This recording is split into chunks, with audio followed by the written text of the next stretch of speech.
Friends, আজকের topic financial astrology, ধ্রুবাঙ্ক। Financial অ্যাস্ট্রোলজিতে অনেক ধরনের টুল আছে যার উপর বেস করে এনি কমোডিটি বা শেয়ার্সের প্রাইস ডিটারমাইন পার্টিকুলার ডেটে করা সম্ভব। প্রথমে আজকে বোর্ডে এটা ইংলিশে লেখা আছে ঠিকই, আমি বাংলাতেও তার তর্জমা করে দেবো। প্রথমেই লেখা আছে, it is a tool beside SBC to determine price level of any commodity or shares। এর মানে হলো SBC মানে সর্বতভদ্র চক্র। সর্বতভদ্র চক্র ছাড়াও এটা একটা অ্যাডিশনাল টুল যেটা প্রাইস বা কমোডিটির প্রাইস লেভেল ডিটারমাইন করতে ইউজ করা হয়। এক্সাম্পল হিসাবে আমি কমোডিটি মার্কেটের গোল্ড প্রাইসটাকে দেখাচ্ছি যে ওঠানাবাটা। আজকে আমি কোনো কেস স্টাডিজ করছি না, জাস্ট একটা এক্সাম্পল দেখাচ্ছি। পার্টিকুলার কোনো একটা ডেটে, ইমাজিনারি একটা কাল্পনিক ডেটে ধরে যদি করা হয়, আমি প্লেসটা দিল্লি ধরে করছি এবং কমোডিটিটা গোল্ড।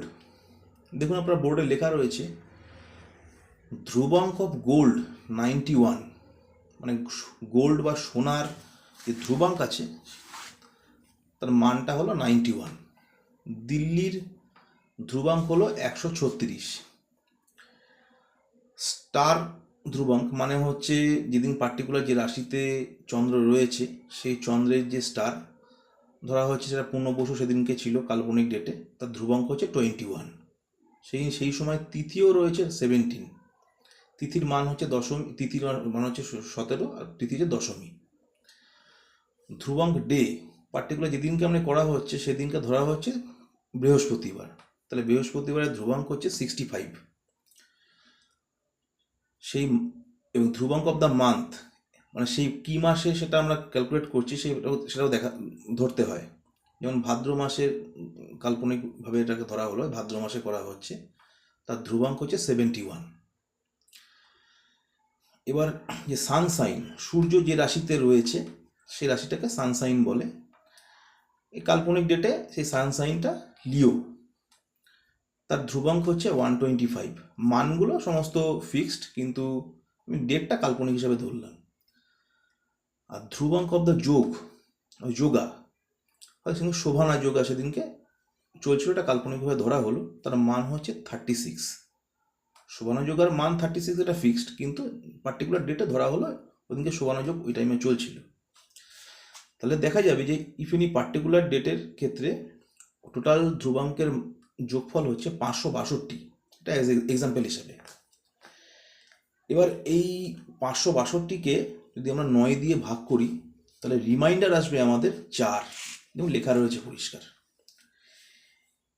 এই 4 নাম্বারটা কন্ট্রোল করে হচ্ছে রাহু, এবং এটা আমি নিউমেরোলজিতেও আমি এটাকে দেখাচ্ছি আপনাদেরকে, যে নিউমেরোলজি অনুযায়ী যে 5 + 6 + 2 করলে এটা দাঁড়ায় হচ্ছে 13, এবং এই 13-এর 1 + 3 করলে হয় 4, মানে এটা রাহু। দুটো মেথডেই আমি দেখালাম জিনিসটা।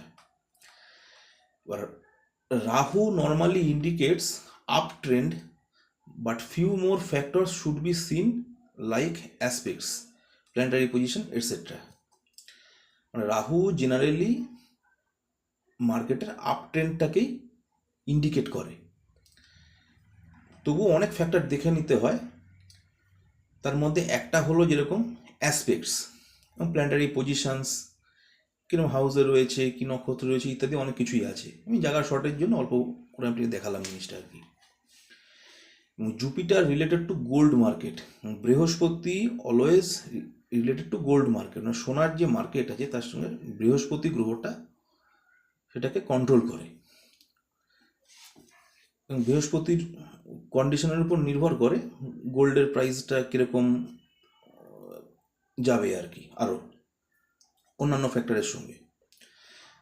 দেয়ার are many others factors also to calculate final results, মানে ফাইনাল যে রেজাল্টসটা হবে, যে দামটা বাড়বে কি কমবে বা ইত্যাদি, সেটার জন্য অনেকগুলো আরও অনেক ফ্যাক্টরস আছে, আরও অনেক চক্র আছে, অনেক কিছু দেখতে হয় আর কি। সেগুলো দেখার উপর বেস করে নির্ধারিত হয়।